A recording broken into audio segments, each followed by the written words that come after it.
un habillement qui heurte la sensibilité de certains regards, parce que toute personne ne voit pas ce que nous voyons, ce que nous appelons indécent. Là, c'est pas pour tout le monde que c'est indécent.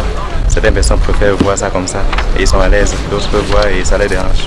Un habillement indécent, oui, pour les garçons par exemple qui se retrouvent dans un milieu comme celui-ci et qui portent des culottes ou alors des pantalons au milieu des fesses là, pour moi c'est indécent.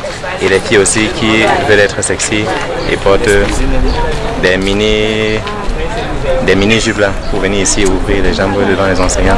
Là je trouve ça indécent. Et qui présentent aussi les poitrines, quand ils devraient s'habiller, même comme les religieuses, ce serait mieux. La jupe doit arriver au genou et tu dois t'habiller normalement comme une fille doit s'habiller. Ce n'est pas en mettant les habits qui dessinent le corps qu'on doit t'aimer, en portant même l'habit comme ça simplement que tu t'aimes. Dans le ventre dehors, c'est pas digne pour une femme. C'est d'abord un habillement très mal même habillé, donc la fille doit s'habiller confortablement. Un vêtement indécent est un vêtement sur lequel on voit les parties intimes du corps d'une fille ou d'une femme. Je peux aussi dire que l'habillement indécent peut être la conséquence de l'éducation de base, d'une mauvaise éducation de base. Ça dépend des contextes culturels et aussi des pays. Parce que vous pouvez être ici, au Cameroun, considérer que porter un DVD, c'est indécent. Et vous allez à Paris, ou bien à Bruxelles, ou bien n'importe où ailleurs, vous trouverez que là-bas, c'est tout à fait normal.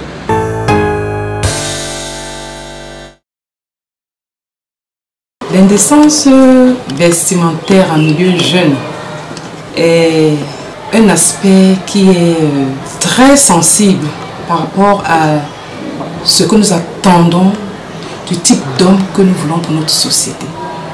Si nous revenons un peu à ce que nous attendons par indécence, que signifie ce mot indécent, nous verrons qu'on dira d'un vêtement qu'il est indécent lorsqu'il choque à la vue ou alors qu'il viole les règles qui ont été préalablement établies dans un environnement. Il y a des comportements qui peuvent susciter de celui qui le regarde et même des comportements qui peuvent aller jusqu'au viol, des comportements qui peuvent nuire à sa personnalité. L'indécence vestimentaire en milieu jeune est une question qui doit beaucoup intéresser nos pouvoirs publics. Avant même d'intéresser nos pouvoirs, cette question doit commencer à être traitée au sein des différentes familles.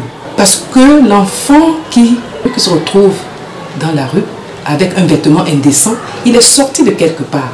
S'il est sorti de quelque part, ce quelque part peut être la maison familiale ou alors un lieu quelconque.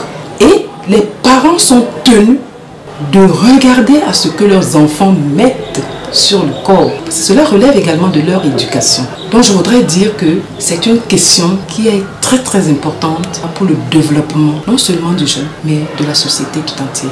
Les jeunes qui abordent des vêtements indécents s'exposent à des agressions physiques.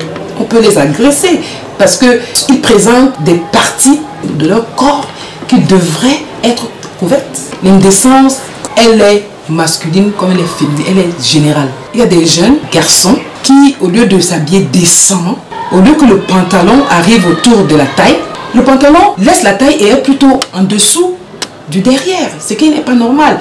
Parce que, on le dit, l'habit fait le moine. Tel que vous êtes vêtu, cela dénote, n'est-ce pas, votre personnalité. La manière dont vous abordez vos vêtements dit qui vous êtes. La question du vêtement indécent doit vraiment préoccuper la société tout entière.